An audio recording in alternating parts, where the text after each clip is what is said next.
that definitely ought to do the trick. Just don't know if insurance is going to cover all of this. Anyways, roll clip.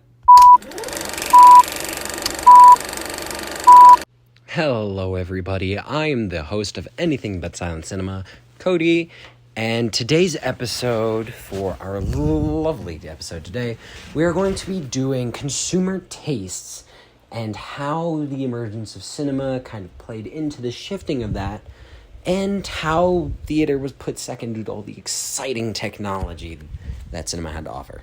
So as I've been repeatedly bashing into your knowledge-filled craniums, obviously consumers began to not dislike theater, but to prefer cinema over it. Now, this is due to a host of reasons that we have covered and have yet to cover, but one of these factors is technology. Now, obviously, we know nowadays there's things like special effects. I'm able to have a smoke machine up there and make it look like there was this cool, epic explosion. But a lot of the time, older cinema didn't have stuff like that. However, they were still able to play around with set design and very early rudimentary forms of special effects. Now, I think one of the most iconic images I can use to demonstrate this is the 1902 film that is titled A Trip to the Moon. Now, you might be a little confused and be like, well, I don't know that film. It is featured prominently and is very well connected with an image of a rocket kind of slammed into the moon's face.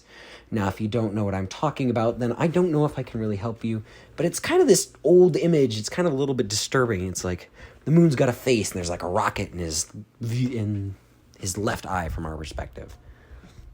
And it's a little bit disturbing, but, that shows that they had technology to kind of manipulate what you were able to see and make it look like the moon has a face. It's something unique that they were able to do, and that shows the true power of what they were working with. Theater could honestly never really do something like that, not without projectors or something. Now, a lot of the way theater works is, this is coming from a unfortunate theater kid, theater works by forcing perspective and forcing the idea, whether it be with props, lighting, or distance. So you could never really get this effect, especially such a human, authentic face. You'd have to paint it on a big piece of wood, and then it'd look lifeless.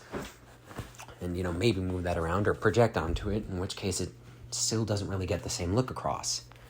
But all these new, quote-unquote, high-technology films of the time began to slowly not poison the minds of the consumer, but rather shift them away, much as how modern social media has kind of destroyed our attention span. It kind of, in a way, destroyed the consumer's appreciation for theater. Whilst I'm sure there's plenty of people who still love going to the theater and wasting hundreds, if not thousands of dollars on Broadway.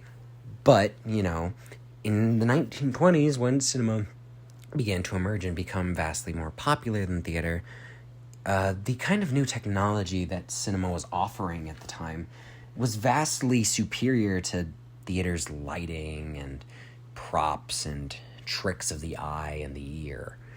It was just something that slowly began to push the consumer away now that the average consumer had more money, We just got out of a war, our economy's booming, and since I've got more money, I'm gonna go see a cool new movie. It wasn't really a no-brainer for the time. And honestly, it really isn't today. It's something that we see now. I get a new paycheck, I might go see a super cool new movie that just came out with my friends because of the super cool effects, whereas necessarily theater isn't going to draw me in because not only is it more expensive, it's just not within my taste range. Which really, as we've kind of been hammering over and over again, put theater at a massive, massive disadvantage that saw its success kind of plummet straight through the floor at this time period. But that's really all we're going to go for today. I've been Cody with Anything But Silent Cinema, and we're going to go to the fun fact of the day. And did you know, I don't know if I've told you guys this one before, but it is supposedly bad luck to whistle on stage of a theater. Now, the reason this superstition has kind of emerged is because early Greek theater used whistling as cues for behind stage deckhands to move around scenery and props. So if you whistled on stage, it could very easily be confused for a cue and result in you getting hit with a large prop and most likely you ending up in either the hospital or in an early grave. Yikes. I don't feel like going to the grave while working on cats. I don't know about y'all. But this has been Cody. I hope you all have a fantastic rest of your day.